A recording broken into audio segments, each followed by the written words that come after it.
Beer with Buffy is a retro-analytical love roast of Buffy the Vampire Slayer and its spin-off Angel. If you'd like to support our show financially, you can find us at patreon.beerwithbuffy.com. Don't forget to review us on iTunes if you like what you hear. A couple hundred years ago, the only thing you had to worry about was a hangover. You telling me you're an investigator? More or less. Today, because of your curse thingy, you can't sleep with anyone. I'm not a taint. I'm your boss. Or else you might feel a moment of true happiness. You got a real addiction to the brooding part of life. Lose your soul. Except for the bulk of it, where I was nearly tortured to death. Become evil again. You're a demon hunter. Rogue demon hunter. And kill everyone. It's fucking I fantastic. love that sound. Thanks, Cornelia. I always appreciate your perspective.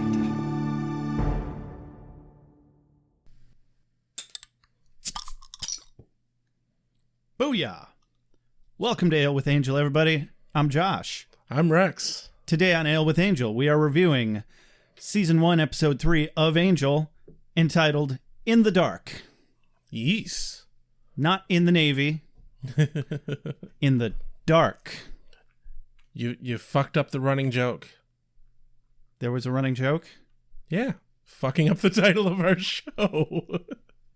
I didn't realize that was a thing. I apologize. We did it on the other two episodes. I'll get it right next time, Rex. I'm so sorry. I generally strive to do things better in the future. And sometimes I succeed. Looks like today is not yet that day. Anyway, just had to get a swig of beer in first. Yeah. It's not truly Ale with Angel. I'm still having trouble. I almost said it. I almost fucked it up.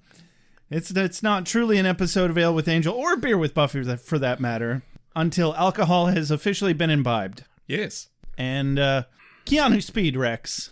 Reeves be with you. We have not said that in a while. What the Yeah. fuck is wrong with us? We are bad followers. Especially have not said it on Ale with Angel yet. Yeah. And we absolutely should have been leading with that. Right. So we're fucking it up. You're welcome, everybody.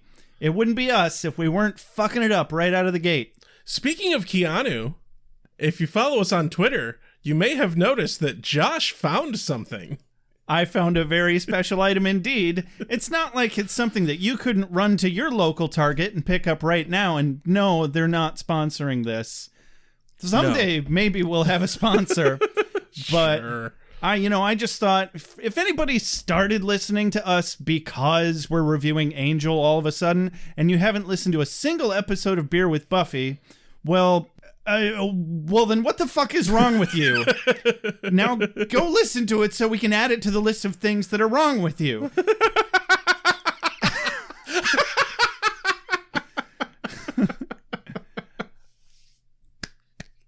And in the meantime, let me explain to you, like a child, that we may or may not have founded the cult of Keanu Reeves, or the Church of Keanu Reeves. I don't know, insert religion word here of Keanu Reeves. At the very least, we have founded a sect of worshiping Keanu.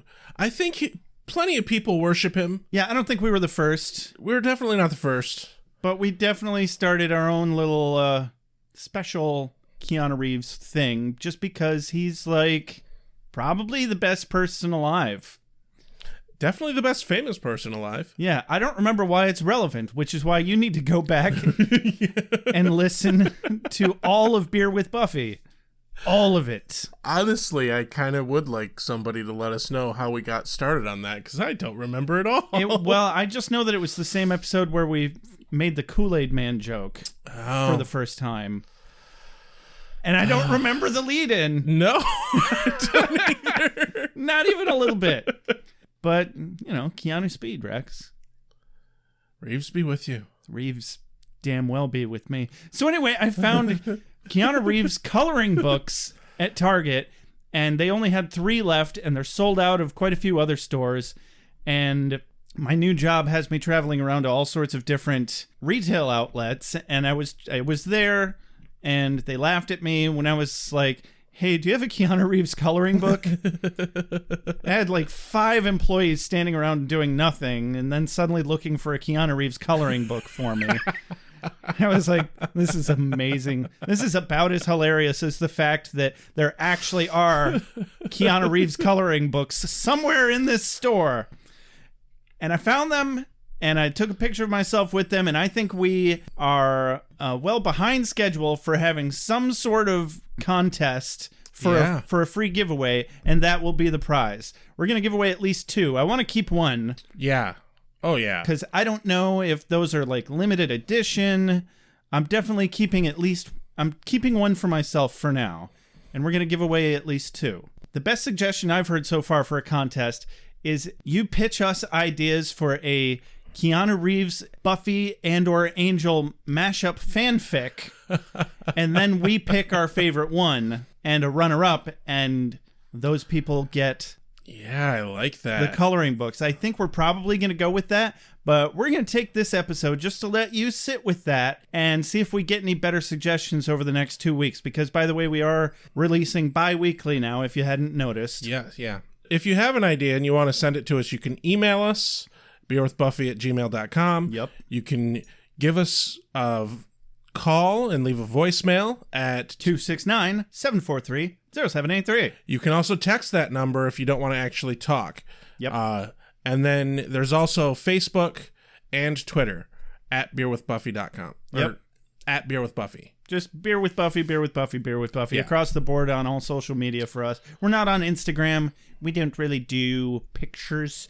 I mean, if you see that picture of me with the coloring books, you might understand why. I'm not the most photogenic person. I promise you, I'm not that ugly in real life. But it's just the lighting and the camera, and I was in my car, and I just got off of work, and... Yeah. I should probably, trim my beard more often and get a haircut or something. Yeah, you look like a hippie. I haven't been able to go to the gym since COVID-19 started. Oh, God. I got the foot problems, so I can't run anymore, and I'm gonna stop making excuses for why I hate how I look these days. And body positivity. I'm a very pretty man. Actually, several of my female friends have told me that. Damn right. On more than one occasion. Mm-hmm. Despite the fact that I have asked them to stop. Yeah, you know what? I actually... I might kick myself for permanently embedding this into a podcast episode, but I recently met a girl. What could possibly go wrong? And I'm actually kind of trying to get this episode done because I'm going to go hang out with her tonight at a bonfire. And there's my lead-in because I wanted to tell this story about buying firewood at the local Menards. So I decided it doesn't matter who checks me out. Old lady, young dude, middle-aged, gender fluid, something. Doesn't matter. I don't care who.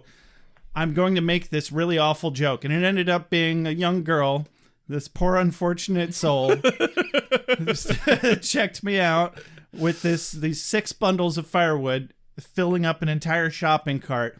And I turned to her as I'm paying at the card reader. I turned around and completely deadpan.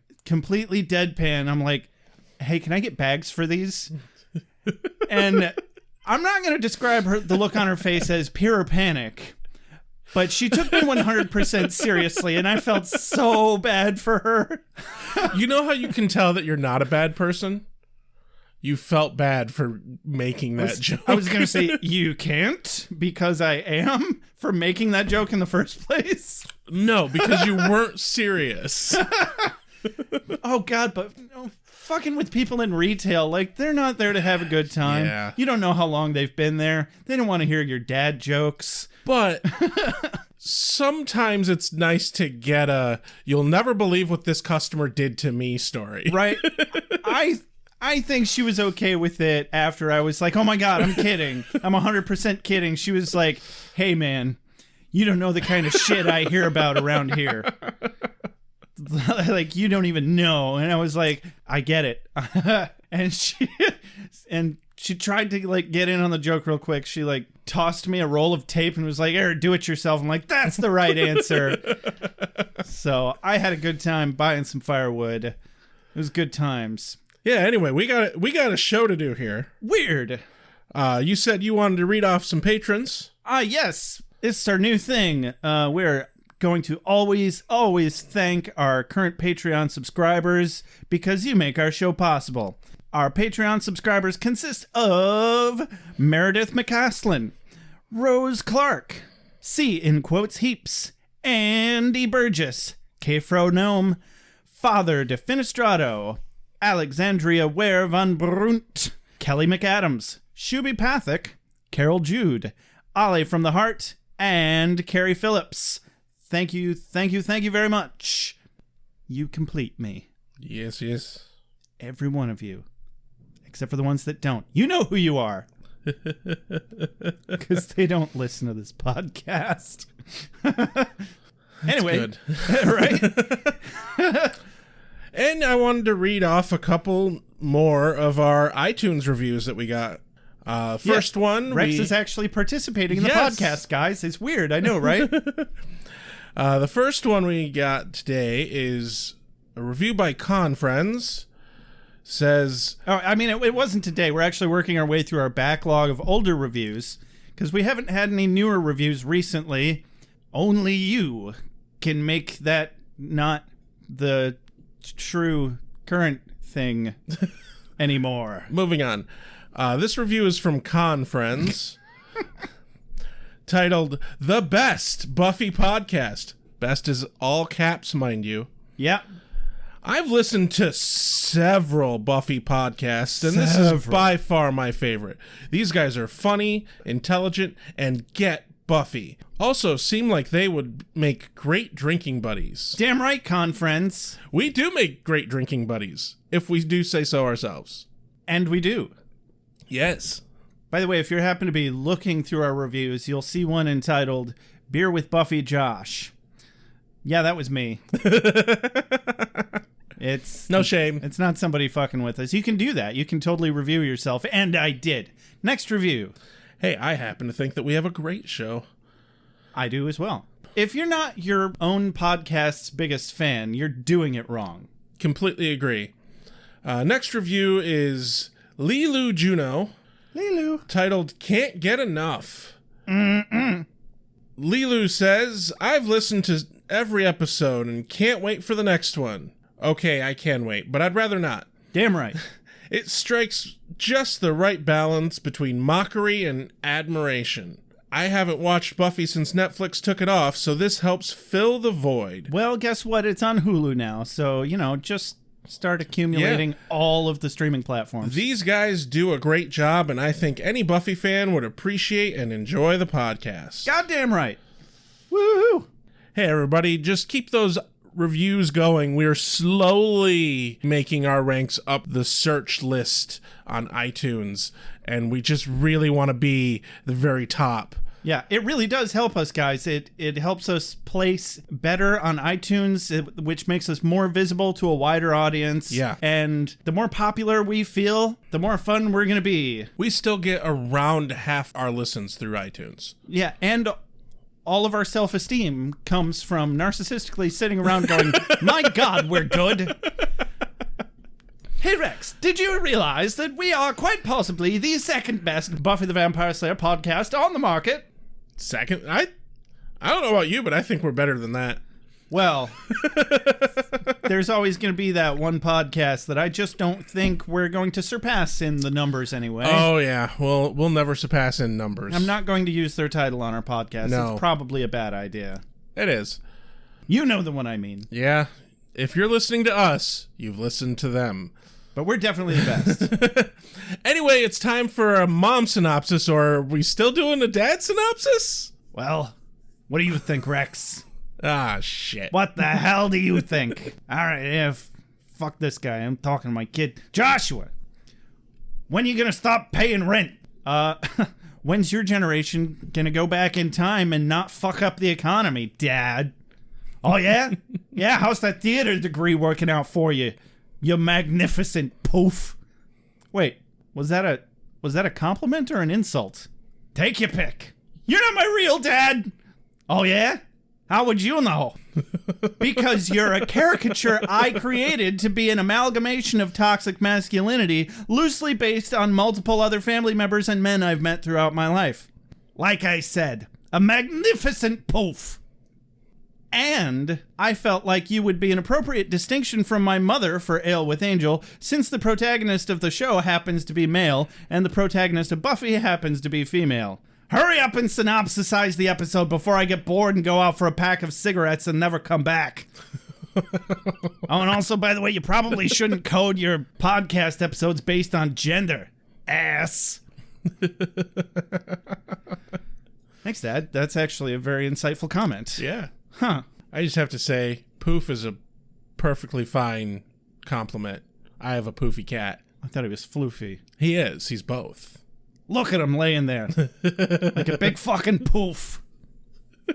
Anyway, so Angel finally has a paying customer. Woohoo! Well, he has a customer anyway, but her story takes a severe backseat because old Spikety Boy is in town to continue trying to steal the Ring of Amara.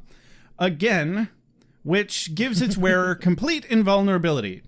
Oz is also in town, specifically to give Angel the Ring of Amara, so Spike kidnaps Angel, hires a vampire to torture him, threatens Cordelia and Doyle with Angel's demise if they don't find the ring and give it to him, and with Oz's help, they bust Angel loose from his torture dungeon, and in the chaos, the hired torturer steals the ring and goes in search of some tasty Boy Scouts at the beach. Angel and the Scooby 2.0 starter kit with limited edition one-time only Oz attachment help Angel kick some ass and get the ring back, then promptly destroy it like a moron. The end. That hit me completely off guard. You're welcome. That was excellent. You do it again. Ladies, gentlemen, spiny-headed looking creatures. As soon as the sun goes down, as soon as the sun goes down, vampire. Competition is a beautiful thing. Yeah, so cold open. Cold open. Dark alleyway, woman running down the alley. D-Bag McGee number 843. Yep. He's about to shoot her. They said some things. I don't know. I wasn't They listening. have a relationship. He's fed up with her shit, apparently, and he's going to shoot her. He definitely looks a bit drugged out. Yeah, he's a tweaker. He's a real winner. Yeah. She's like, are you just going to beat me to death right here in the alleyway? And he's like, I mean, it's L.A. And he's not wrong. No, he's not wrong. But he doesn't get the chance to shoot her because Angel shows up and kicks his ass. Right into the pavement or whatever you kick asses into. Right into the ass receptacle. Sure. That was handily laid out just before he got there. Yeah. It's got your name on it. See? Right here. What is it? Lyle? Lenny. See? This is the Lenny brand ass receptacle. That Angel put your ass in. With his boot. And quote of the day, right out of the box here. Angel steps in and he's like, poor Lenny, the burden of terrorizing your girlfriend too much for you? Luckily for you, I can make it stop. Yep. With a sound of ass pounding. Yeah. Not the sexy kind either. No. The kind with big stomping boots. Yes. Rachel's all thankful, but it looks like they actually set this up. And she's a customer of Angel Investigations. And then the camera... Yeah, she's like, I didn't think you'd show up. And I'm like, wait, are we supposed to know who this is? Yeah. But we just through context throughout the episode figure out, oh, she's a customer. She approached him because she found his card or something for protection. And then the camera pans up and we see Spike. Spike! Spike! I don't get to Who do needs that. a transition when we have that? I know, right? I don't get to do that again for the rest of the season, I'm pretty sure. So I wrote in my notes, pretty positive Josh writes down everything Spike says here. Oh, yeah, I copied and pasted it.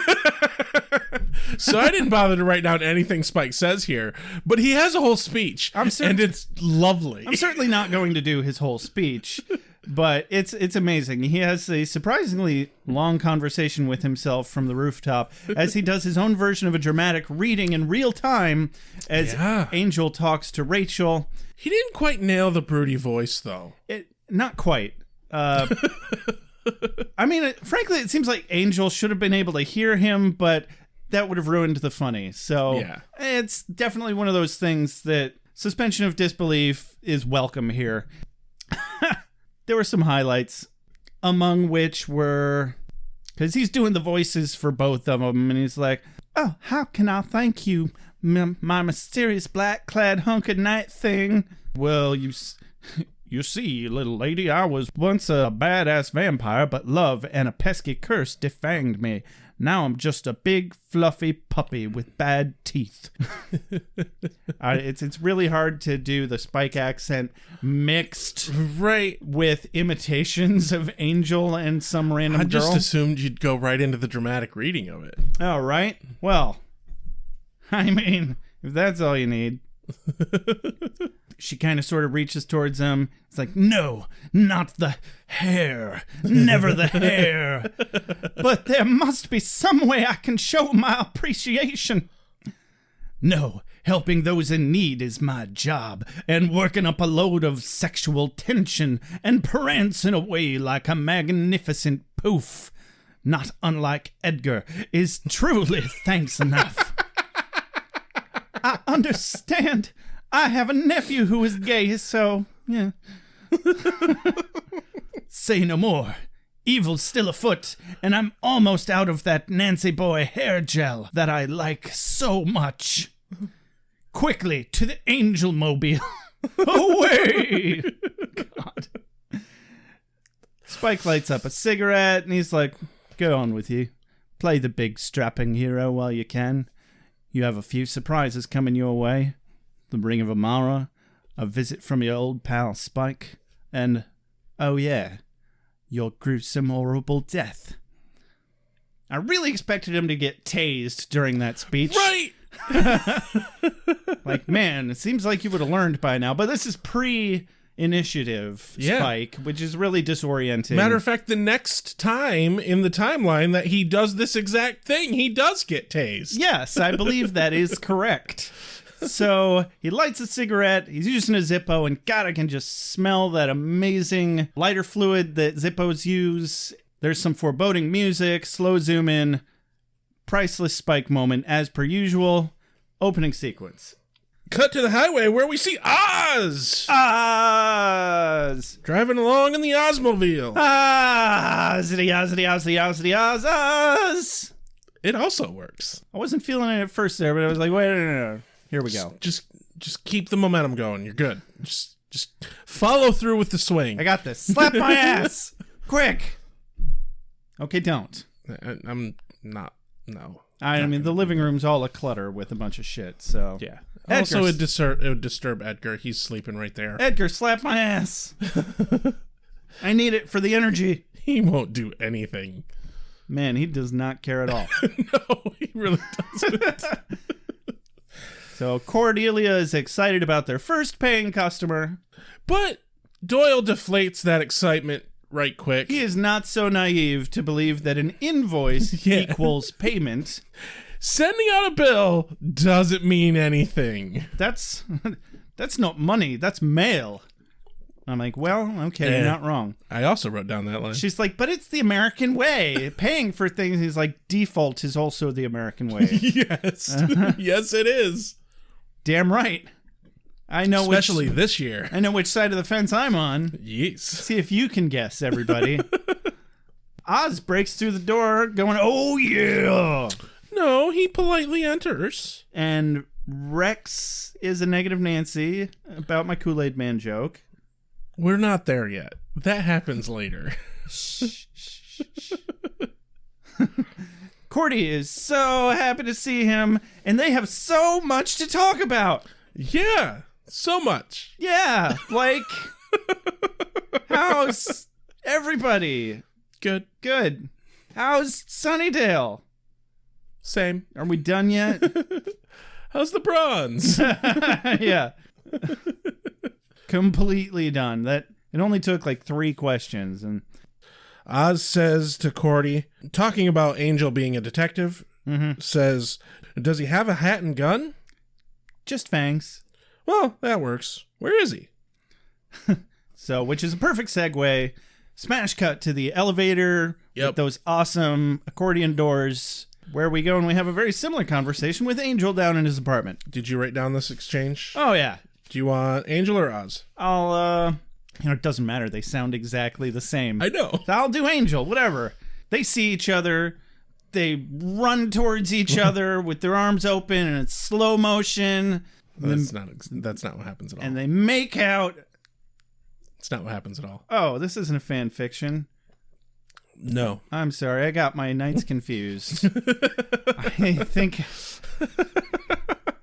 my notes are going to be a little off topic for the rest of this episode. I'm just going to have to wing it from here, everybody. All right, so Angel says, Oz. Angel? Nice surprise. Thanks. Staying long? Few days. Are they always like this? No, we're usually laconic. Which I had to look up, because it turns out that it means something like using few words. Terse. Sure. It's a fun word anyway. Yes.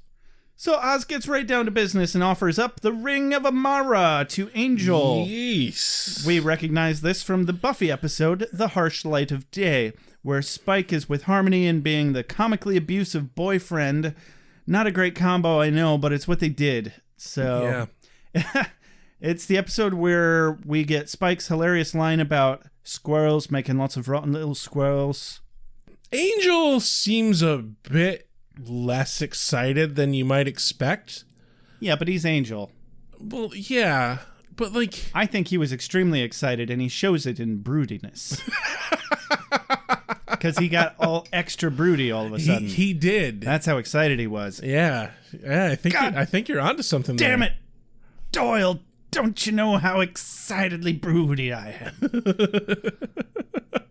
It's a good thing I'm at home because I'm going to need clean pants. God. So Doyle geeks out over the ring. He's like, yeah. Oh shit, that's the one thing that's going to make you like completely immortal and invincible. You give it to a vampire and now you can't kill him with nothing. Not fire, not a stake to the chest, not even sunlight. Not even children's cereal, a deadly too. You couldn't hold it back, could you? I can't help myself. But Doyle's like, hey, it's time to go get some Lucky Charms. Let's head to the pub. I'm gonna get stupid drunk over this, Angel. This is amazing. And Angel's like, I'm gonna stay here and I'm gonna brood real extra hard for you, everybody. And exit Oz as well. And Cordelia goes with them. Angel heads down into the sewer to hide the ring. Yeah. And he hides it under a seemingly random-ass brick. He had to have known previously that was a loose brick. Right? Because he doesn't, check. He walked right up to it. Yeah. Well, I mean, he's basically Batman, so maybe since he's got these special bat powers, also he's a vampire, very closely related to bats, so I've heard. Maybe he's got echolocation and he could tell that brick was looser. No, I think he just spends a lot of time in these sewers. That's my response. Okay. All right. I don't see Angel putting on tights. Oh, now I do, and it's really disturbing. Protecting young women such as yourself? Oh, yeah, there's been 4. And 3 of them are very much alive. Next day. I've been here, Doyle. I've been here. Yeah. I think we all have. I've been there a couple too many times recently. I'm getting too old for this shit. Yeah. But he's struggling opening a bottle of aspirin. Like, that's one of those things that they don't really explain to you when you're growing up. Like, you can still do the late nights. You handle them, like, at the moment, you handle them fine. You handle the drinking fine.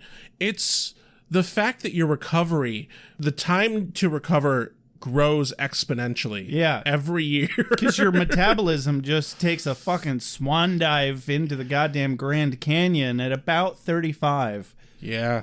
And so it just takes longer to get that shit out of your system. My God, the other night...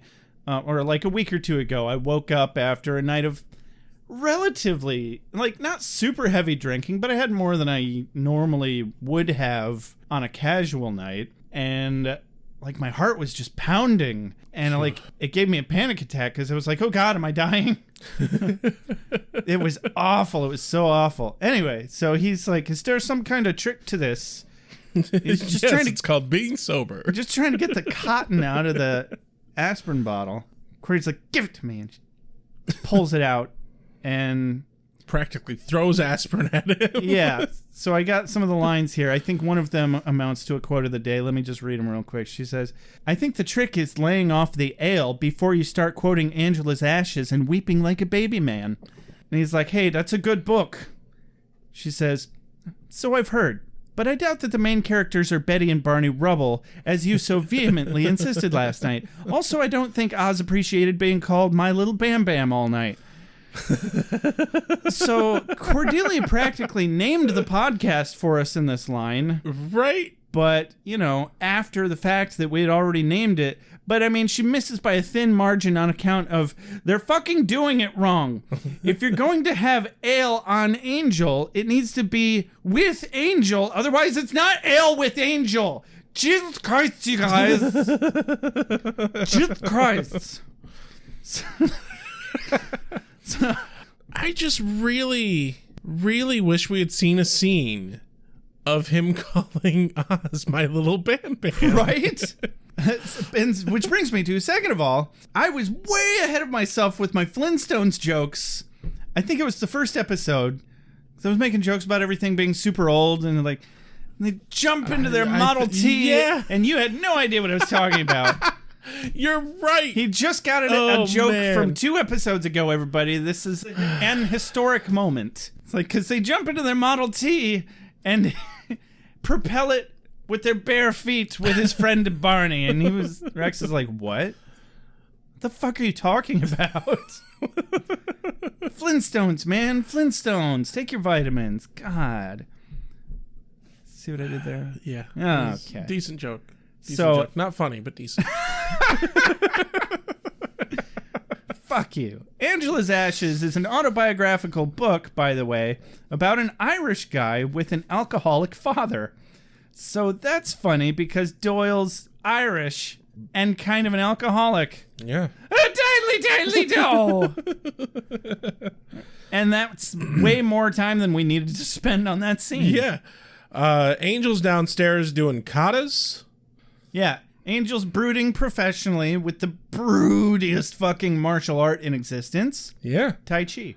He gets a phone call from Rachel that she's worried about Lenny. He was let out on some technicality. Yeah. Well, fuck. And so, Angel to the rescue. Angel's on his way, but first, a 2x4 in the face from Spikety Spike. That's just how it is some days, man. You're like, I'm gonna go about my business. I got things to do. I'm gonna to deal with them and just face them head on, and then 2x4 to the face. Yeah. It's a bad day. If I were to draw Angel's Day as a graph, it would be broody, broody, broody, broody, broody, broody, broody, broody. 2x4 to the face, you shall not pass. Broody, broody, broody, broody, broody, broody, broody. It's a good pull. I think that's about right. That's a good pull. That is right. I came up with that. Yes. Yeah, totally. We have original material here on Beer with Buffy. Flying loose here, guys. I had to throw out my Spangel notes. So we're just talking about the episode, I guess. Jesus.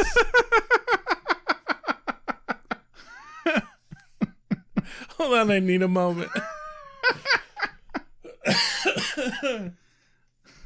Oh, shit. Okay. So 2x4 to the face. 2x4 to the face. And they fight.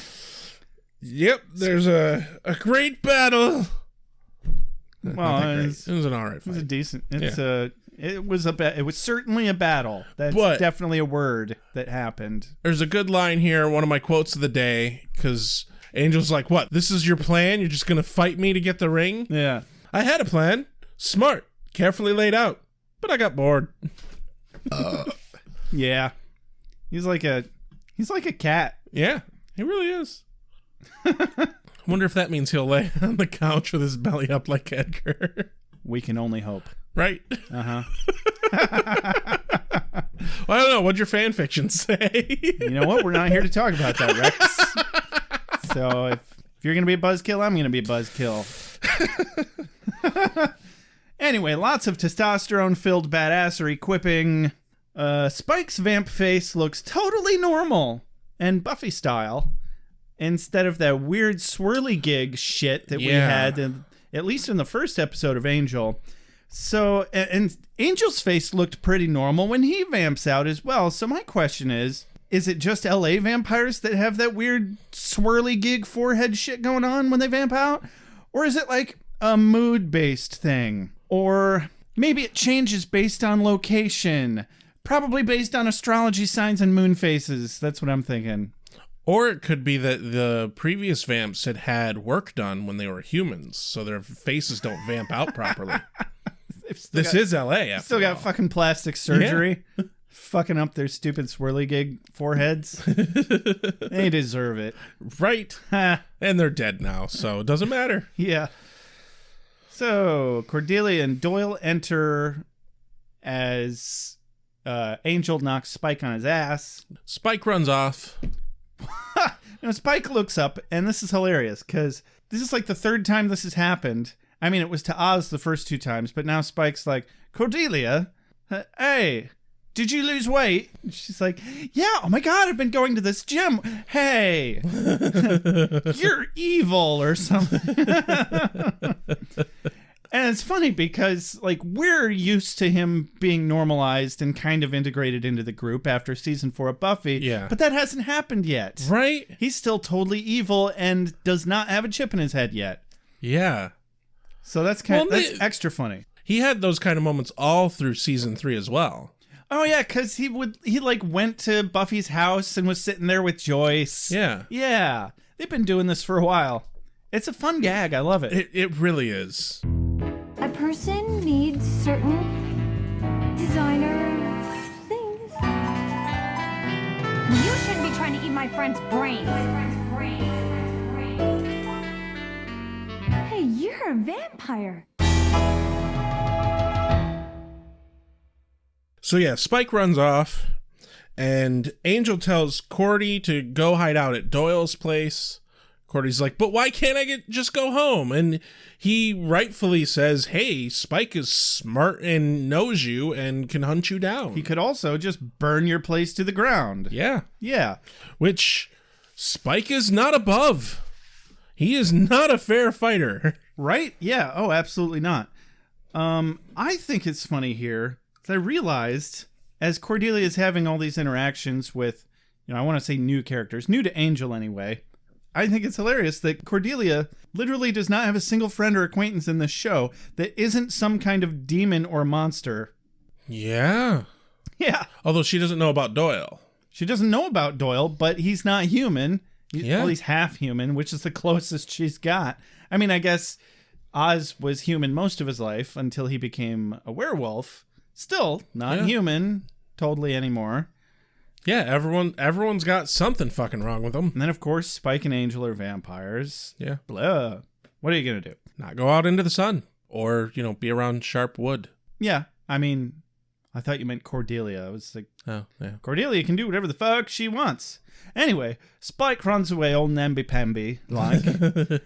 And they all confirm that everybody's okay, the ring's okay, but Cordelia should stay at Doyle's. We already established that. Spike's dangerous or something. Yep. Angel puts his absolutely unmatched cunning to work and establishes his highly intellectual plan to find him first. He's just gonna. That's his plan. Yeah. What are you gonna do, Angel? Find him first. Oh boy. I mean, never mind that had you not stopped to chat with Cordelia and Doyle, you could have just, continued to chase him while you literally just had him in the room just now. Yeah. But never mind. No, now you have to track him down throughout LA. This is why you have plans in place. A group of people like this who work together in dangerous situations should have contingency plans already set up. Edgar does not like that I'm spinning my bottle opener. No. Or he likes it a lot. I can't tell. Right, it's hard to tell with him. I think he likes it a lot. He's playing with it now. Yeah, he's in a playful. Okay, go on. What was I saying? Oh, right. This is why you do fire drills, so that when the shit hits the fan, you already know what to do. You don't have to stop and chat about it. Like, they should already, Doyle and Cordy should already have a plan that if Angel goes poof and, like, all of a sudden gone, they should know exactly what to do and hide out or something. Yeah, I mean, it's only episode 3. They're still working on that. They've only just come up with their first invoice. Yeah, fair enough. They don't even know what they are yet. Like, they've only just settled on the word detective. Right. But I get what you're saying, and you're absolutely right. But they're not there yet, obviously. So yeah, we go to Doyle's place, and it's not really unlike Cordy's place. Not entirely, no. Doyle he's calling all of his contacts to get a lead on Spike. There's a funny dick joke here. I mean, it's not that funny, but there's a dick joke here. Yeah. And he's talking about this guy he knows, Frankie the Tripod. Cordelia's like, oh, it's because he's some sort of 3-legged monster? No. Well, then why? Oh. It's like, oh, because the implication being that he has a very large penis and can just, can lean on it like a kickstand. Oh, God, that sounds like the most horrible thing ever. Such a stupid joke. It is. It's the stupidest joke. It's like, what's that fucking porn star guy's name? Ron Jeremy? Ron Jeremy. See, I didn't even have to explain. Just porn star guy. Ron Jeremy. Yeah. Like, so apparently yeah. You know what? It doesn't matter. Yeah, moving on. Moving along. But yeah, Cordy's complaining about the mess of the place. And man, you should have seen my fanfic scene for that. There was so many huge dicks. Moving on. Huge dicks, Rex. Cordy's complaining about the mess of Doyle's place. And then Odo runs. Doyle is like, oh, you have no room to talk. And really, neither of them have any room to talk about a messy damn apartment. Yeah, it was very cluttered in there. Yeah. I mean, although Doyle didn't have food laying about and like dirty dishes. His is mostly just clothes. Yeah. Man's got a lot of clothes. But apparently he's got some stanky BO. He's like, all right, I admit the laundry's a bit overdue. And Cordy describes it as smelling like bong water. So quote of the day here. I don't think you said it already, because Cordy's like, the quote of the day is definitely Doyle's, but Cordy lines it up with, please, I couldn't get comfortable here if the floor was lined with mink. I mean, how can you live like this? And, like, obviously, immediately I'm thinking, wait. Didn't we just have the same conversation with roles flipped? Yeah. And Doyle has the perfect response. Well, I didn't until last week. Then I saw what you did with your place, and I just had to call my decorator. Like, zingo! There it is. Yeah. Well played. Doyle gets a quick, sketchy phone call. Sounds like he's dodging some debt. Yeah. Tries to explain it away, but I'm like, we know that you're kind of sketchy, Doyle. Whatever. That's why we love you. And he turns to Cordy, and he's like, should I be sweating the Spike thing? And Cordy's like, yeah. Sweat. Yeah. It's like, well, shit. Because he's not neutered yet. Spike, right. Yeah, no, Yes. Spike is not neutered yet. He is still quite dangerous. Yep. So then we go to Rachel's, and we get kind of just a wrap-up scene for this character and this entire side quest. And basically, yeah. like, this is the end of it till a like one line of dialogue at the end of the fucking episode. Yeah, he talks her down. She's really upset. And she's suffering from a severe case of battered housewife syndrome. Not that they're actually married, but you know what I mean. And he gives her some actually really good advice here. He says, you're at a crossroads, I know. It's either go for the easy fix and wait for the consequences, or take the hard road and go with faith. She says, oh God, you're not from that freaky church on Sunset, are you? That, by the way, is a great nod to the Anne episode of Buffy. Oh my God, you're right. Yeah. Yeah. I'm positive there. Oh, that's perfect. Because that episode took place in LA, didn't it? Yeah. Oh my God, that's perfect. Yes. Which is funny because we both thought that Rachel was Anne as a recurring character, but we looked it up and it's Anne. Like, because I totally forgot that her name was Anne from that episode of Buffy, entitled Anne. Yeah.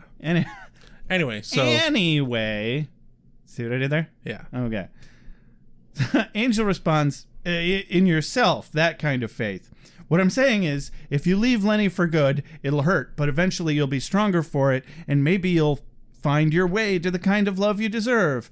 And I'm like, right in the reality kidney. Fuck off. Reality kidney. Fuck, we have reality kidneys? Shit. Yeah, that's your right kidney. Your left kidney is the fantasy kidney. Oh, that explains so much. I know, right? That's why I even fucking manage a straight face. That's why I have so much more pain in my right kidney. Yeah, reality's painful. Yeah, or that's probably kidney stones. Anyway. Oh, that too. Too much coffee and beer and hamburgers. Yeah. Just living my life from one hamburger to the next. God, I had fast food. Literally fast food. Like, got Wendy's. Yeah. For the first time in a little while, just the other day. I've been doing that way too much recently. And I fucking got home and I took a kind of a nap on the couch. And I woke up with just my heart going... Yikes. And I'm just like, okay, that's too much salt. Yeah. That's what sodium will fucking do to you, man. Oh, that shit's awful. I know. Yeah.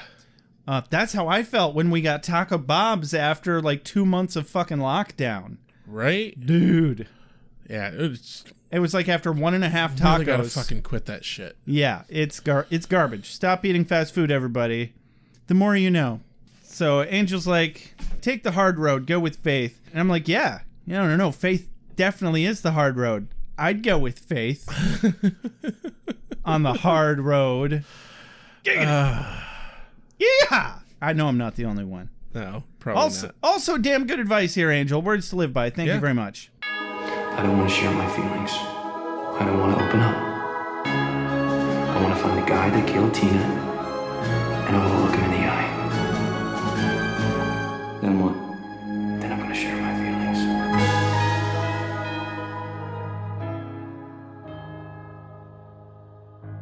Cut to Doyle's house. And that is last we see Rachel. Forever. Forever and ever. Yes, you'll get the power and the glory. That is not where my brain goes with the word forever. That's where my brain goes every time. Mine goes to the Sandlot. Yeah, by the way, everybody, I could right now sing the entirety of Jesus Christ Superstar, but I'm not going to. Thank you. You're welcome. I'm not a fan. I know. So, Doyle's house. Yeah, Cordy is recanting stories about Spike to Doyle. And that's pretty much it. That's the scene. She's talking about the adventures of Spikety Spike in Sunnydale. And then Angel calls, and Doyle's like, House of Pies! With a even weirder voice than that, because he's a little bit paranoid now that he's gone and stirred up all of his old contacts. On the other line, we see Angel playing with his bat steak gadgets, and we find out that Doyle's best lead is Manny the Pig. It's possible. Yes. He said he didn't know anything about a vampire called Spike before Doyle even mentioned him, so start at the Orbit Room, and I feel like we see the Orbit Room again later. Fun fact, there is a place called the Orbit Room a town over from us. Maybe that's why it sounds familiar to me. Okay. Because I was like, isn't that where Oz performs or something in this episode? But it doesn't come up at all later in this episode. So he's looking for Manny the Pig. Cut to the Orbit Room, where Manny the Pig is squealing like a piggy. Yes. You got a pretty mouth, boys. Angel beats the fuck out of him. Yep. And then he goes another rung up the ladder. Angel beats the fuck out of some sleazy underground types. Goes up some rungs in the ladder and gets to the last informant. And this isn't so much a quote of the day as it is a definite, like, hero one-liner of the day. Mm-hmm. The guy he's beating up was like, oh, he'll kill me if I talk. And Angel replies with, how healthy do you think it is to stay quiet? That's all he needed to know, boys and girls. He's outside. He's in the back alleyway. Yeah. Yeah. Get out of my face. And he does. Yeah. Angel heads out into the alleyway and interrupts dinner. How rude. That is extremely rude. I had the exact same thought. Yep. Because apparently we're both sociopaths. It's possible. Pig. All right. We've officially quoted that line a little too much this episode. That's only twice. We've just started. That's twice on the recording. We've only just begun, to quote the pig. So, yeah, he's feeding on some poor girl. Spike hucks the girl at Angel, and Angel tells this battered girl with severe blood loss and an open neck wound to run. She's dead 20 feet down the alley, dude. Maybe carry some granola bars with you or something, Angel. I don't know. Maybe a Band-Aid or two. I just got this image of her running down the alleyway and like every time her heart pumps. I wanted the episode to branch off into her story from here. Because that girl didn't make it far, I promise you. No. There's no way. Like, just start driving an ambulance, Angel. Because if you really want to save people, right? You needed some gauze or something. To hell with fighting. I'm just going to be an EMT from here on. So Spike runs off, and Angel chases him. To a locked gate in an alleyway. Yeah. Where it's a trap! Spike seems a little too cocky about being cornered and surrendering. It's a trap! It's definitely a trap! Literally. Caught me fair and square, White Hat. I guess there's nothing to do now but go quietly and pay my debt to society. You think you can come to my town and pull this crap? You never learn, Spike. I may be a slow learner. And then Angel gets chained in the neck and yanked to the concrete. I have a problem here. Yeah? Angel doesn't need to breathe. Well, sure, but a chain around the neck is still gonna jostle you around a bit. Yeah, but he's not being choked out. Sure, but he's gonna be able to yank him to the ground. I guess I didn't really notice that he was struggling to breathe, per se. Hard air quotes. That's what it seemed like to me, and he blacked out or something, but it's like he doesn't have blood pumping to his brain. Yeah, you're not wrong about that. I just assumed that he was using the chain for leverage to tie him up and kidnap him. It wasn't necessarily that he was choking him. It's just like the problem I had in a future Buffy episode, past podcast episode, when Spike gets tranked. They don't have blood pumping. Right? Yeah, you can't trank a vampire. Fuck that. You're right. I don't remember that, but you're right. Starting to get numb. I bet you $50 I made that exact same joke. Probably, in that episode. Yeah. But we're old and we don't remember these things. So every episode is just like a new one for us, everybody. We're having a great time. Are you? Shut up and keep listening. Okay, then we get a nice little quick cut to the next day where Cordy and Doyle are worried about Angel, and that's pretty much it. Yeah. No notable line here or anything like that. Yeah, Cordelia and Doyle they're just pontificating to Wangels. Wangels. I've had all of the ale, and now I'm talking about the Wangel. Ale with the Wangel. So they're pontificating as to Angel's whereabouts. They decide to go the optimism route, that he's taken up surfing with the Ring of Amara, but of course he's in fact chained up in a torture dungeon and decidedly not hanging 10 with the bikini babes out on the sandy shores with wind in his hair, but fuck-a-doodle-doo, that sounds nice. Right? At Why least do you always gotta fuck the doodle-doo?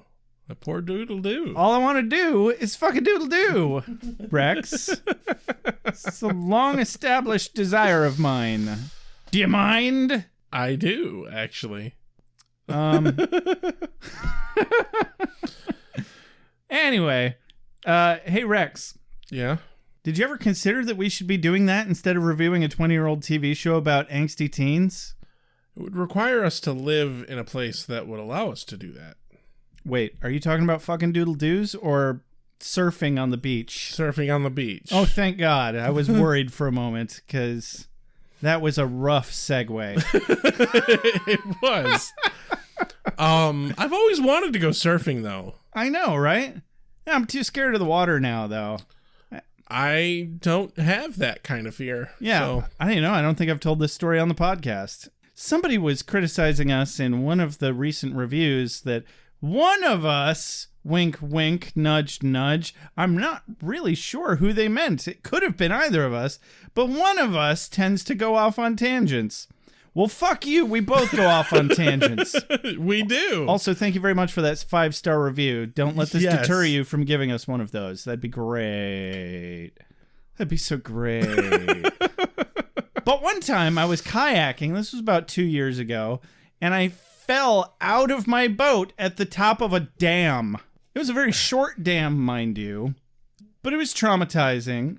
Yeah, it took about an hour to recover from that. Luckily, they recovered my kayak, which had my shit in it, but I literally lost my paddle. I was literally up a river. By the way, it's like the most polluted river in the country without a paddle. Literally up a river without a paddle. Yeah. So I actually just watched a YouTube video that tells me that you were actually one lucky bastard. Because there are a lot of these smaller dams like that have what's called a drowning machine. It's an effect in the water of when the water goes over the dam and it hits the lower depth of the riverbed and then comes back up, and then the river is flowing into the water and it creates this washing machine vortex. Okay, yeah. Not like something that's installed, but just an effect in the flow of the river. The effect is literally called the drowning machine. Sure. Because once you're in it, you literally can't get out of it.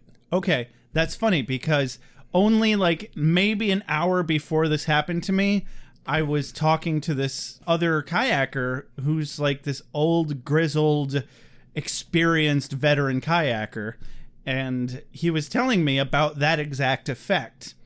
And he was telling me that if you ever get into that, the only way to get out of it, if you're lucky enough to be able to get out of it, is to do the most counterintuitive thing you could ever possibly think of. Remember this, everybody. This is real life survival information, and I'm not joking.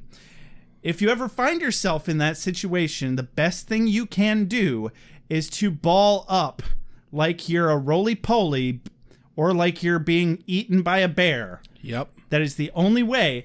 And hold your breath. Dear God, I hope you have some breath to hold. Hold your breath, ball up, and hope that that shit spits you out. Because if you flail, you will drown. Yep. That is the It's only way. why they literally call it a drowning machine. Yeah. It was terrifying. The dumbest thing I've ever done in my life. And I've done some stupid shit, guys. Don't try to go over dams, especially if you're a beginner kayaker. Just fucking don't do it. Don't do it.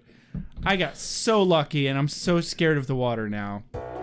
Judging by your uncomfortableness, I would say you're either about to ask me out on a date or you need a favor. Well, see, the thing about detectives is they have resumes and business licenses and last names. Pop stars and popes, those are the one-name guys. Anyway, back to the shady-looking warehouse where we have a nearly shirtless angel hanging off a chain. Yes. Wait. Are we back in the fan fiction? This really feels like fan fiction. He has such a nice belly button. And he's being penetrated by hot steel pokers. You should use rods. Right in the... Hot rods. Hot rods. Right in the reality kidney. But then he gets one right in the fantasy kidney, too. Yeah. And I'm just all like... the kidneys. Oh! God. Are you into armpits? Sometimes... Because he gets one there, too. Sometimes we disturb me. Yeah.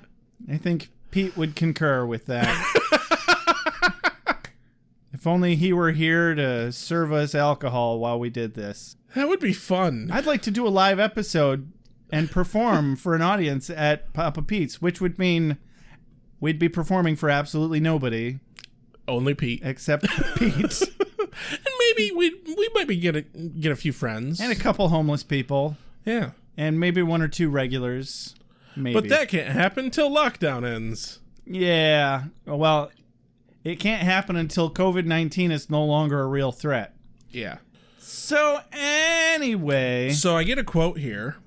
Angel says to Marcus, that's this dude's name. Yep. Spike introduces him as Marcus. Torture guy, Marcus. Angel says to him, as Marcus is going on and on and on about how all the torture, Angel says, are you going to torture me or just bore me to death?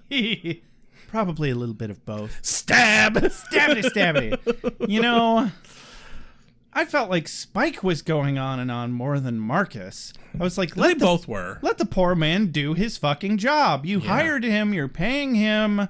He's being very tolerant of you, but I really expected him at some point here to take one of those hot pokers and stab it into Spike's fucking fantasy kidney. Well, and Angel makes a very good fucking point here because he's like, Spike, you're a moron. You hired a vampire to help you get the Ring of Amara. Yeah. That's dumb. What if he wants the fucking ring? Oh, yeah, Locke, I didn't think of that. I hired a vampire that doesn't care about the Ring of Amara. And I'm like, oh, because vampires never lie. Yeah. Jesus. Well, he claims that Marcus has an addiction to wanting to torture people. Gives and him it's like, but if he has the Ring of Amara, then he can torture people more. Right? Yeah. Like, this is bad logic, Spike. You're smarter than this. It really is bad logic. But it also gives him a nice little segue into just like you're addicted to Slutty the Vampire Slayer. Tries to play him like a fiddle using the Buffy card, and I'm like, oh, that's too easy. Yeah. He's not going to fall for that shit. He expects it from you. Yeah. It's got to be coming from somebody that he cares about, but that's not going to happen, you know? Right. Well, that's because he doesn't let people get close. Well, I mean, he's close enough to Cordy and starting to get close enough to Doyle. Oh, yeah. And neither of them would ever do that to him because they're not bad people. So Spike decides he's going to get out of Marcus's way and go about his merry, merry day. Yeah, about fucking time, right? Yep.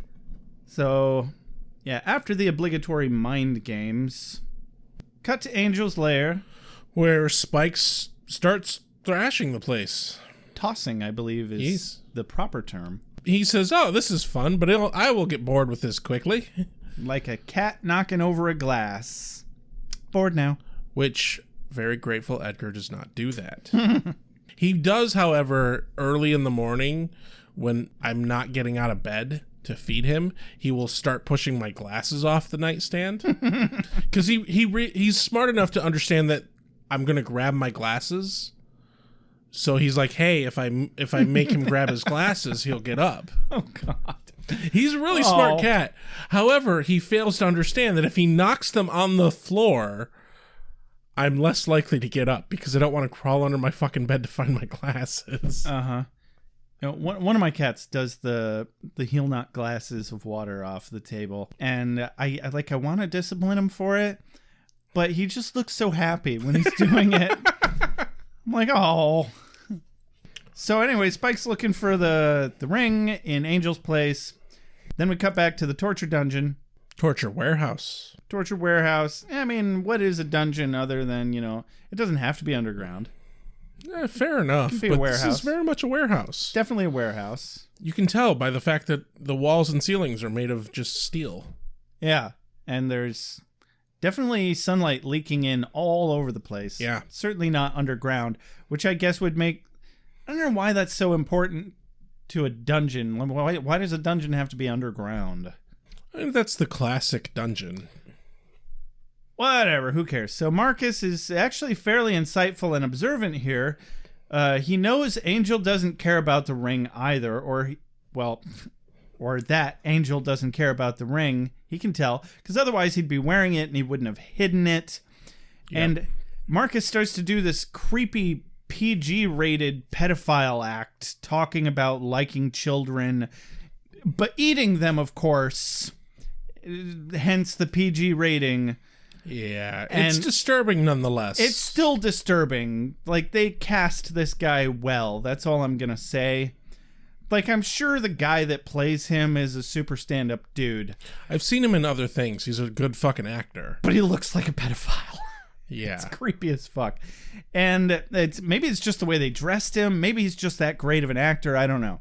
But he's circling that around to using pain to find innocence or some shit as he shoots holes in the ceiling, letting sunlight in to burn Angel. That has got to take some good fucking aim, first off. Right? But second off, he has to know exactly which way the sun is going to come through the hole in the ceiling. I mean, he's got plenty of reference points. Like, the walls... true enough. The walls are not exactly airtight.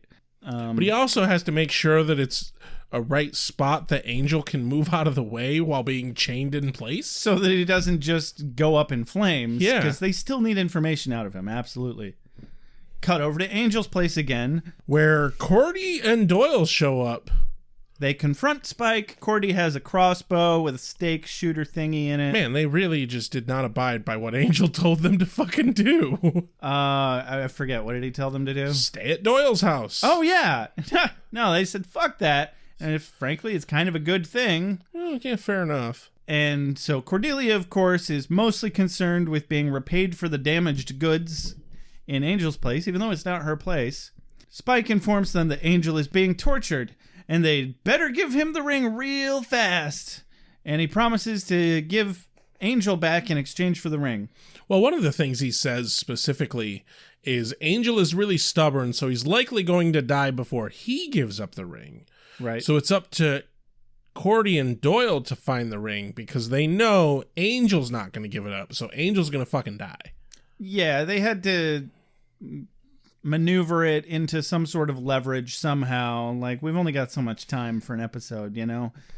So Spike's like, Angel, tall brooding guy, caveman brow. He's having the living hell tortured out of him. And you know how stubborn he can be. He might die before he gives up the ring. Why don't you two find it real fast and give it to me? I'll let Angel go. I don't trust you. To coin a popular Sunnydale phrase, duh. And I stopped and I thought about that, and I was like, yeah, there's a lot of duh kind of people in Sunnydale. He's not wrong. So he gives them till sundown to meet him behind Peterson's fishery between Seward and Westminster. That sounds like a smelly place. I know, right? And then he promptly fucks off. Cut back to the torture warehouse. Yeah, where Marcus is going on and on. It seems like he's actually getting into Angel's head now. Because Spike actually fucked off and let him do his job for a change. But he's very much not paying nearly enough fucking attention because Angel is able to get a stake that was left on the ground between his feet. Right? He's not and paying Marcus any attention. doesn't fucking notice at all. Not paying any attention at all.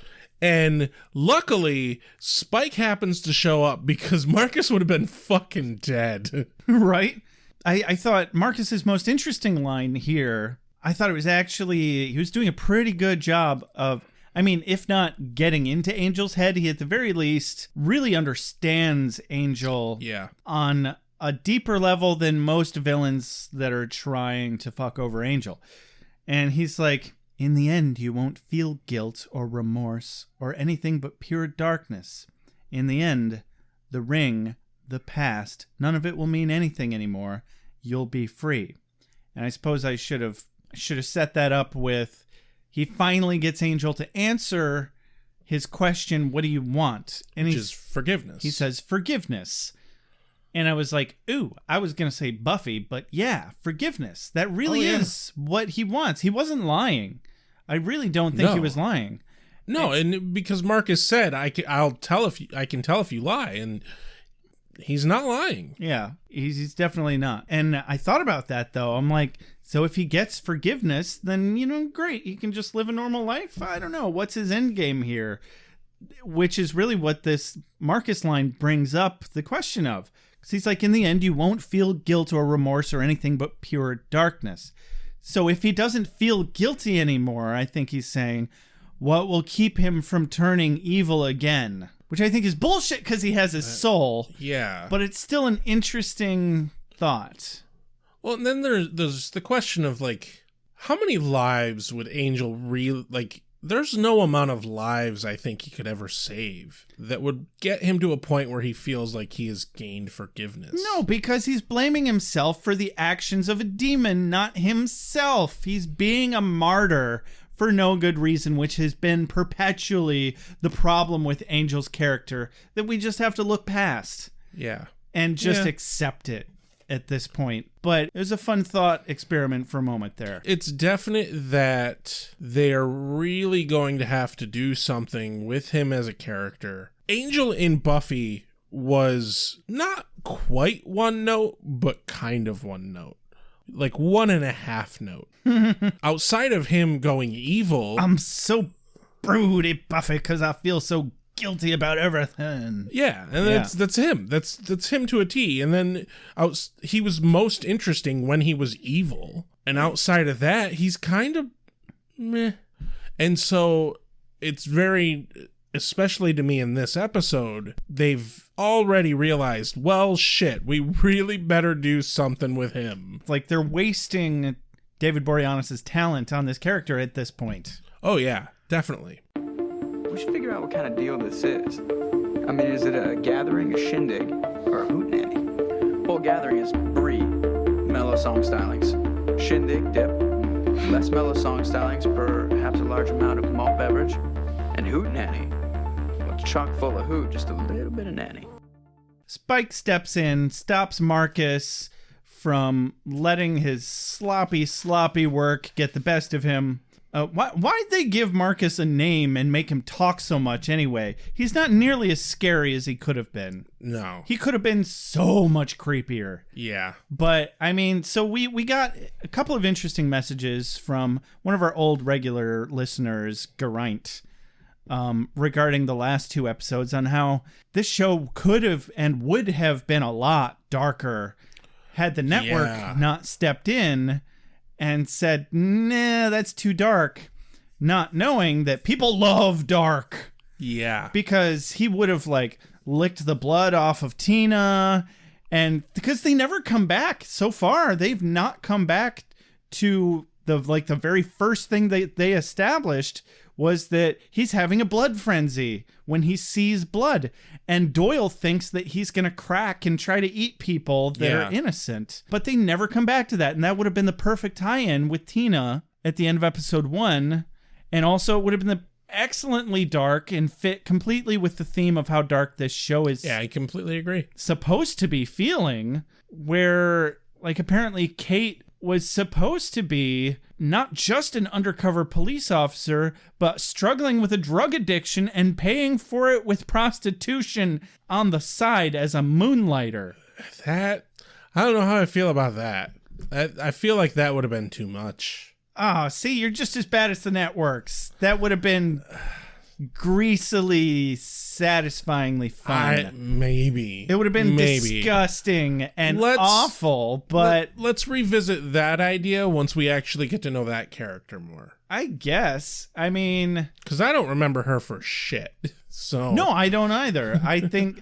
I mean, regardless of her being a recurring character, let's say that she had only just been in episode number 2, it would have been a lot darker... Because it really just kind of feels one note for, oh, she's just an undercover cop. They could have made her 3 layers deeper with one sentence. We'll see. Yeah. Because, I mean, there's people out there that are like that. That shit's happening in real life. I'm not saying it's not inaccurate. I'm just saying I don't know how I feel about it. Okay. That's fair. I suppose it could have detracted too much from the main storyline. Yeah. I'll give it that. Anyway, yeah, back to the show. Spike stops Angel from being able to Spike stops Angel from being able to stake Marcus. I wrote it the same way in my notes, too, where I was confusing Spike and Steak. Spike, steak, too much beer. And then stops Marcus from punching Angel. By the way, he stopped the hired torturer from punching the undead immortal. By the way, they're all three undead immortals. He stopped him from punching him. Honestly, to me, it seems like punching Angel would be the better torture. Like, just cause him to be bruised literally head to toe over every surface of his body. Perhaps. Like, turn him into one giant puffy bruise. Just one big cup of pudding. Yes. Yeah. I don't know. I don't like to think about torture too much. I don't like torture porn. So Spike grabs a pair of needle-nose pliers and joins in on the fun. Speaking of. Yeah, cut to the outside of the warehouse where we get a really good David Boreanaz scream. Angel screaming in agony. Ah, the comforting sounds of screams in the night. Yeah. I miss them so. God, Mia. Okay. Thank you, Gomez. That's me. Yep. I've always fancied myself a Gomez type. As you can see from my most recent Twitter picture, that's exactly the type of person I am. You could pull off a Gomez. You know, I might give that a shot. And you could get a haircut. I could get a haircut. Yes. Oh, I'm so tired of this hair. Just need a suit. Get yourself a good goatee. Oh yeah. Going yeah. Oh, we got this. Dude, I have pomade. Excellent. This is gonna be good times, bro. Good times. Okay, so from there we cut to Angel's place where Cordy and Doyle are trying to find this damn ring, which, like, I find it funny because if you think about it, if they're looking for the ring, Spike kind of made it harder for them to look for the ring because he trashed the place. Right? Yeah, a little bit. But Cordy's upset that it's not in the toilet or the freezer where it is in all the movies. Yeah. I guess. Whatever. So, I mean, where else is there to even look? Oh, the sewers. I'm like, really? You didn't think that, like, under the pillow or... Right. Check some boxes in his closet. Between the mattresses? Yeah, I don't know. Like, there's a billion other places to look, but okay. So they run to the sewers. They enter the sewers, and they're looking around, and Cordy says, "This is not a needle in a haystack. This is a needle in Kansas." And there's a lot of haystacks in Kansas. Oh, right? I didn't even think of that. Yeah. That's a good tie-in. And then Doyle goes pufferfish for exactly the second time in 3 episodes. Yep. Just long enough to sniff out the ring. Because apparently that's his demon power. Super scent. Yeah. Well, he maybe maybe he was smelling the like gold material of the ring or something. I assumed he was smelling Angel's scent. Right. Or he was tracing where Angel walked, maybe. Yeah, most recently. Yeah. Because there's probably a lot of Angel scent in this sewer. Yeah. He's probably like rubbing up against the walls and shit. He's got to leave his scent gland on everything. Like a cat. Exactly. Vampires are just big cats. Exactly. And so they find the ring, and Cordy is colloquially excited enough to hug Doyle, but not nearly literally excited enough to hug Doyle. Yeah. Cordy says, "How'd you do that?"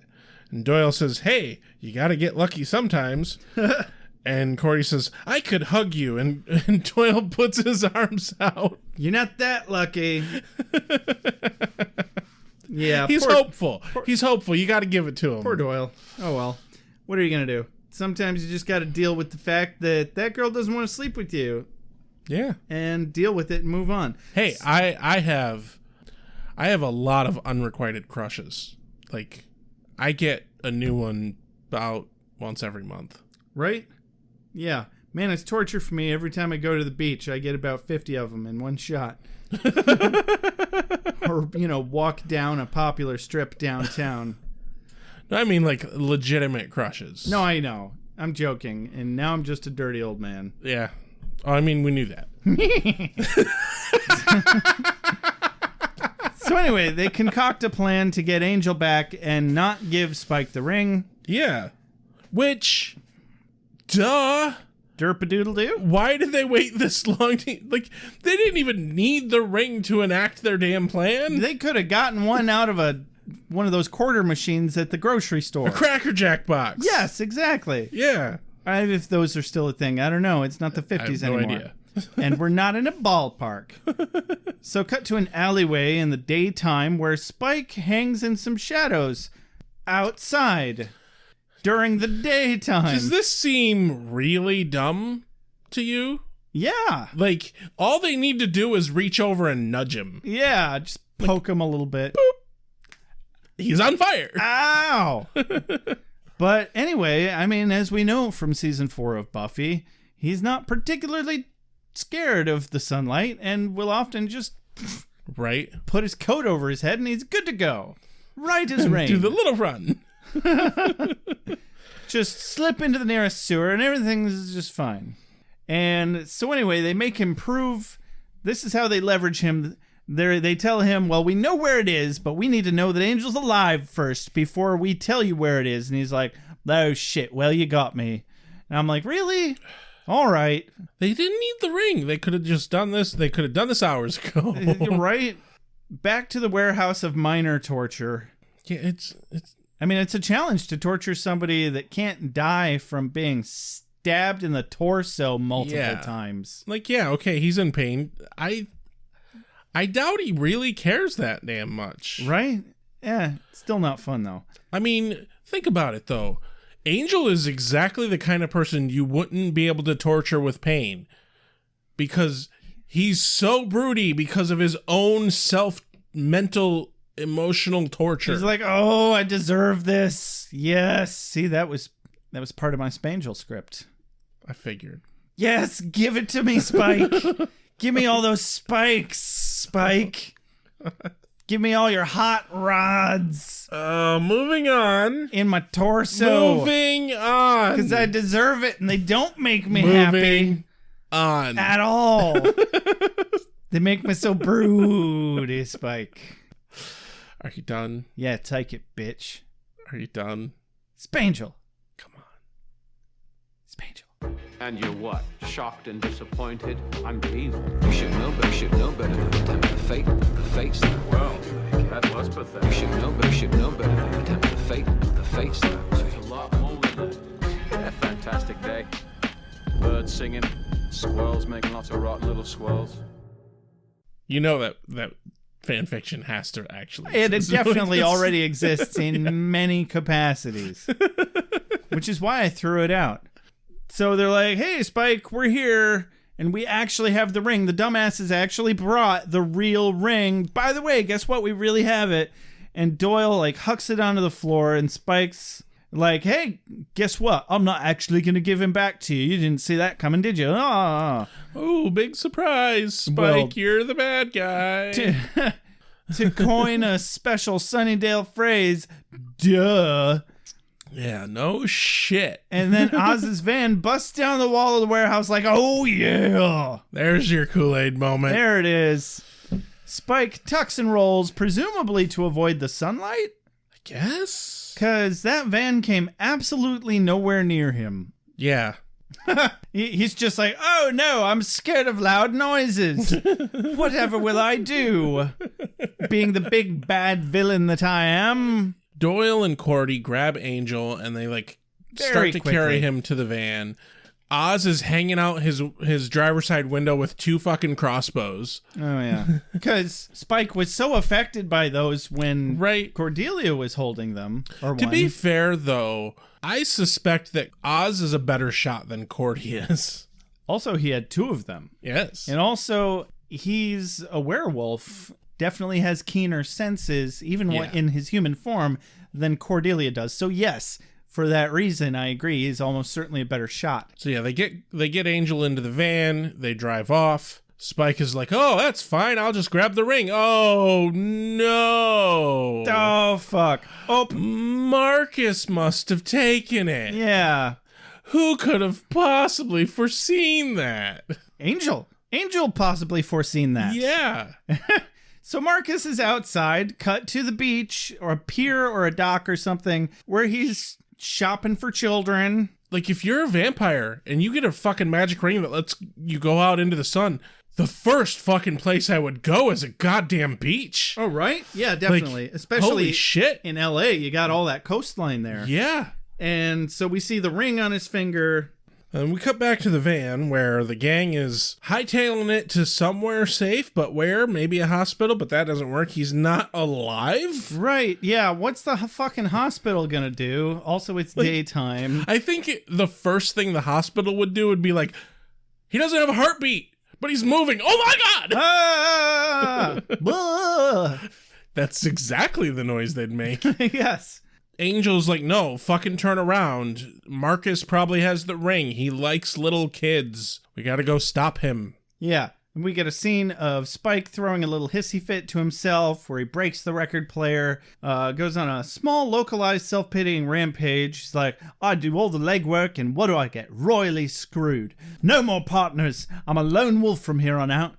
Look out. Here comes Spike, the biggest baddest, and then his hair catches on fire from one of the bullet holes where the sunlight is coming through.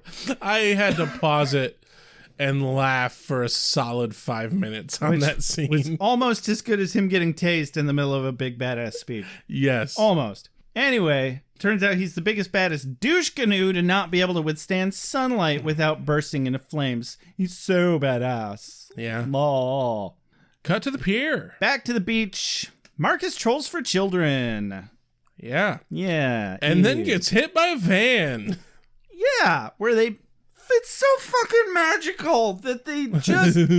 that they know that they even need to be looking for Marcus. They didn't see him take the ring. No. It's only been established to us, the viewers, that Marcus has the ring and that Spike is pissed off about it.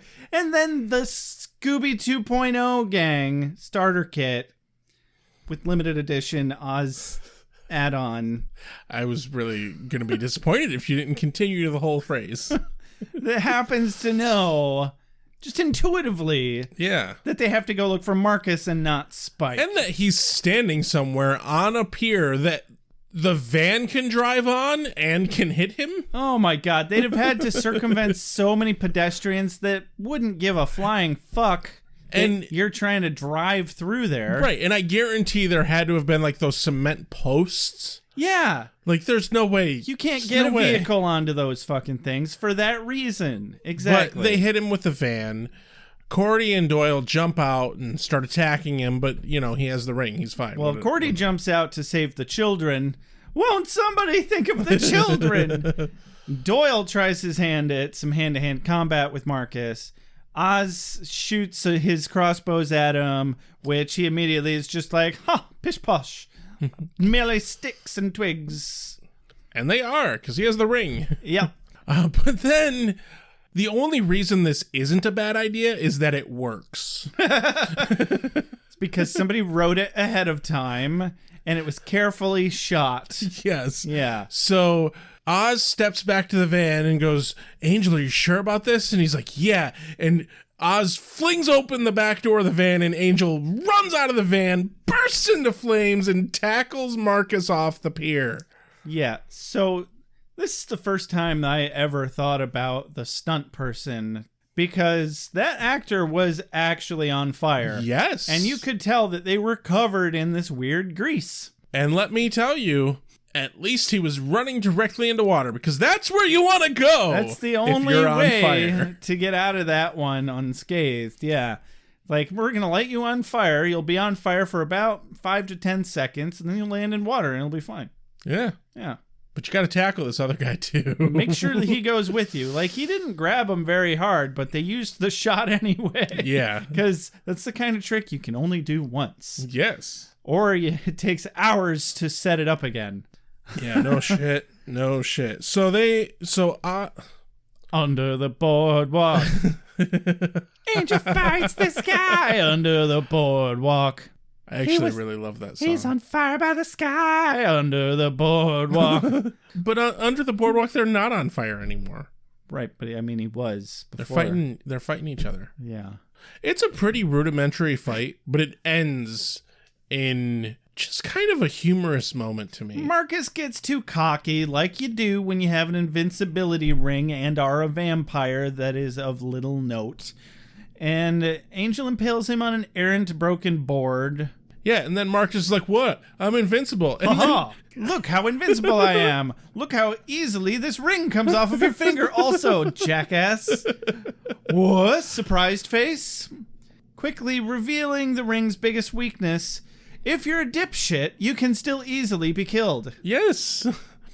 So Angel puts the ring on and gets to walk out from under the boardwalk and see the sunshine. Scooby 2.0 starter kit with limited edition one-time only Oz attachment run to his aid. This was very obviously shot at the tail end of the day. The cinematography for the scene, they're shooting it like the sun's above, but the shadows were long shadows. If you get a chance, rewatch it. The background crew, the extras, not great.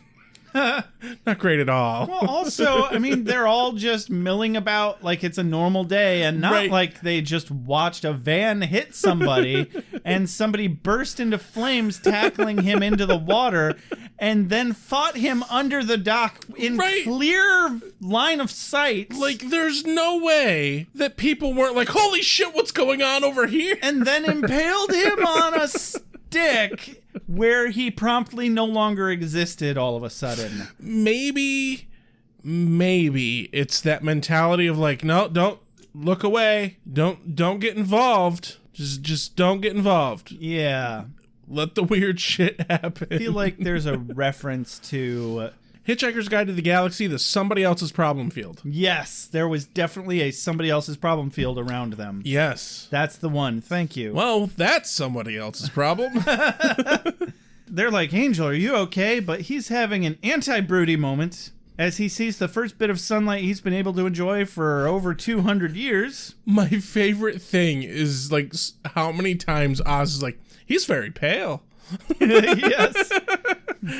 It's like, paler than a normal person. Yeah. You think, Oz? What the hell? He hasn't seen sunlight in over 200 years. Yeah. And he's probably not taking his vitamin D. No. I highly doubt. I doubt he needs vitamin D. I doubt it. Well, I mean, I'm sure he gets plenty of vitamin D from the blood he drinks, frankly. But, yeah. Cut to same place a little later. The sun is setting. Well, it's a rooftop. I suspect it's the rooftop of the building that Angel Investigations is in. Oh, okay. No, I felt like he was still on that pier. No, it's a rooftop. If you say so, I'll take your word for it. Either way, he's watching his last sunset, talking to Doyle. Doyle's like, oh, how long between sunsets? Well, 200 fucking years, Doyle. Yeah, a little over 200 years. Angel, of course, is too fucking broody to keep the ring. Oh, God. I kind of get his logic here, though. Kind of. Like, his logic is basically, I'm a creature of the night, and I can do things because I'm a creature of the night. He's worried he'll forget about the people who need him at nighttime if he starts being a daywalker. Fucking put the fucking ring in a lockbox or something, dude. Yeah, get a big-ass safe. Put it back under that brick in the sewer. Save it for a rainy day. Don't get a fucking job at a bank and play golf. Just fucking hang on to it, dipshit. Hang on to it for that moment when somebody's inevitably like, he's actually a vampire. And then you can be like, no, I'm not. Look, I'm out in the daytime. No. I couldn't possibly be a vampire. Nuh-uh. I'm just very pale. Or, yeah, something like that. Or, hey, there's this thing that I need to fight that could easily kill me. Maybe I should wear this ring to this fight. Or, hey, there's this giant nest of vampires, and I could easily take out this nest of vampires if I attacked them during the day. And, I don't know, super glue the ring onto your finger or something. Don't be stupid like Marcus was. Put the ring on, and then put a glove on. Yeah. Ta-da! There you go. Swallow the ring. Have it embedded under your skin somehow. Put it on your toe. Yes! Yes! It's a pinky ring. It just got There you go. extra douchey, but effective. It's the first time ever that douchiness is more effective. So Doyle, he's really got Angel's number here. And he's just echoing what we're all thinking. Yeah. As viewers, he's like, you got a real addiction to the brooding part of life. Anyone ever tell you that? A couple of times. And then other lines of note, he says, no, I've thought of it from every angle. And what I figure is I did a lot of damage in my day. More than you can imagine. So, what? You don't get the ring because your period of self-flagellation isn't over yet? I mean, think of all the daytime people you could help between 9 and 5. And that was just relevant because that's really what wrapped up his reasoning for destroying the ring, which I still think is bullshit, but okay. Yeah, it's dumb. Angel, you're being dumb. Like, Buffy wanted you to have it so that she knew you would be safe. Yeah. Wear it for Buffy, shithead. Yeah. Or don't. Anyway, the line that closes out the lines that close out the episode, Angel goes, I don't know about you, but I had a nice day. You know, except for the bulk of it where I was nearly tortured to death. Yeah, well, you stood up. Oh, God. I was this close to telling him everything. One more hot poker and I was giving him the ring. Your mom, everything. How is your mom? Yeah. I was gonna tell him where your grandma hides her money. Motherfucker. Oh, it was so fucked. It's so nice for it to end on a moment where it's not broody ass Angel. Yeah, though. we got to see Happy Like, Angel for a minute. He actually is quipping and humorous, and it's like he made a your mom joke. Like, if for no other reason, save the rings so that you can see a sunset every now and again. Right? Shit, man. Just put it in a giant fucking impenetrable safe. Yes, you clearly have enough self-control and self-loathing Exactly. to force yourself to not use it, and it'll be fine. Put it in a tiny safe, and then take that tiny safe and put that in a safe. And then put that medium-sized safe in a big-ass safe. Or, for Christ's sake, take those safes, drop them in the ocean, and mark down the coordinates. Yeah. And if you ever really need it, take a submarine down there to get it, or a dive team, or something. Anyway, Gur Arg. Gur fucking arg. Is this for me? I must be ready. I need my strength. Give me more! Nights I shall walk in the earth. Hold on. You've got something in your eye. We had a lot of tangents this episode. A couple. How'd you feel about this episode, Rex? You know, for being an episode that really not a whole hell of a lot happens story-wise, I really fucking enjoyed it. I think it still delivered. I mean, we had Spike, we had Oz, there was a lot of funny quipping. Like, the plot felt a bit thin. We poked plenty of holes in the plot. Oh, yeah. But it still was fun. Yeah. It wasn't a bad episode. It wasn't a great episode, but I had fun, and that's really what's And it's important. always nice to see Spike, and it's always nice to see Oz. Yes, it is. What's your quote of the day? I'm gonna have to go with the exchange between Oz and Angel when they first see each other. Mm-hmm.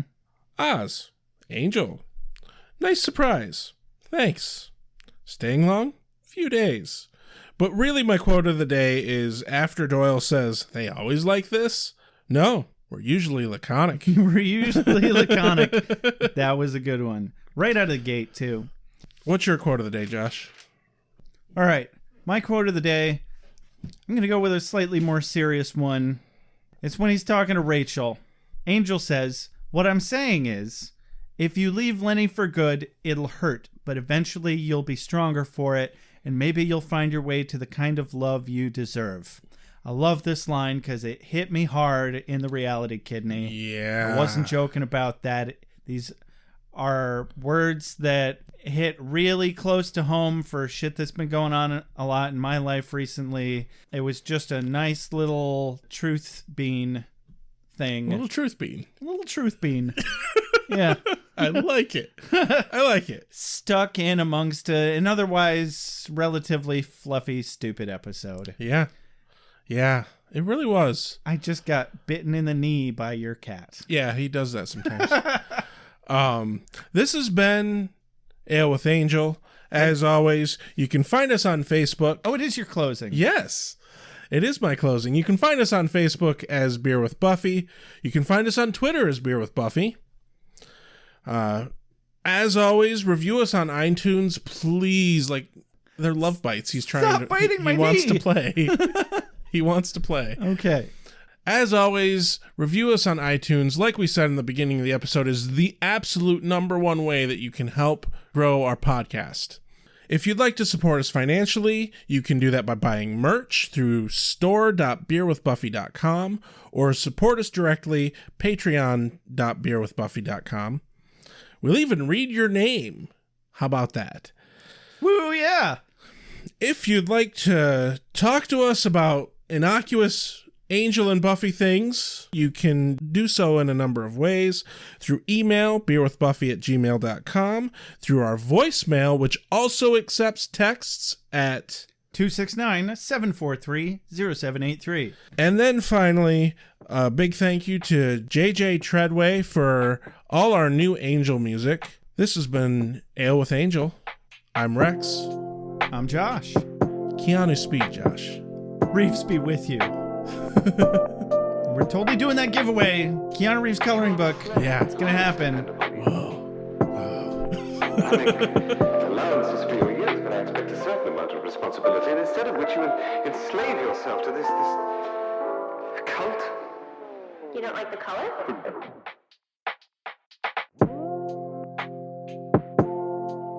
You have a sacred birthright. You were chosen to destroy vampires, not to wave pom-poms at people. Why can't you people just leave me alone? You are the Slayer. Go ahead. I'm a watcher. I haven't the skill. Oh, come on. By appealing to your common sense. Common sense. Werewolves, incubi, succubi, everything you've ever dreaded was under your bed but told yourself couldn't be by the light of day. One girl in all the world. Common sense. One girl in all the Common world. sense. It was a bit, British, wasn't it? Whee! Wait, what have we done? Why are we watching this?